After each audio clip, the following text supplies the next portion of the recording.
CV আনন্দ বোস রাজ্যপাল হিসেবে পদত্যাগ করেছেন, দিল্লিতে গিয়ে পদত্যাগ করেছেন এবং সংবাদ মাধ্যম আমাদের জানিয়েছেন যে ব্যক্তিগত কারণ, বিশেষত শারীরিক অসুস্থতার কারণে তিনি নাকি পদত্যাগ করেছেন।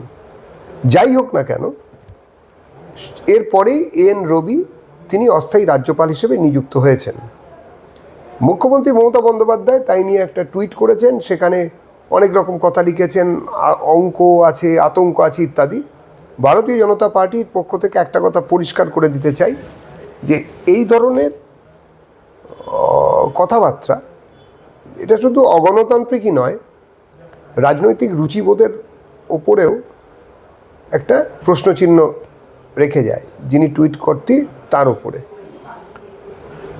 আমরা একটা জিনিস দেখেছিলাম, এই রাজ্যপাল যখন প্রথম আমাদের রাজ্যে আসেন তখন তাকে হাতে খড়ি দিয়েছিলেন কোনো এক সরস্বতী পুজোর দিন মমতা বন্দ্যোপাধ্যায়, এবং সেখানে খুব হইচই হয়েছিল, সরকারি ট্যাক্সের পয়সা খরচ করেই সব হয়েছিল।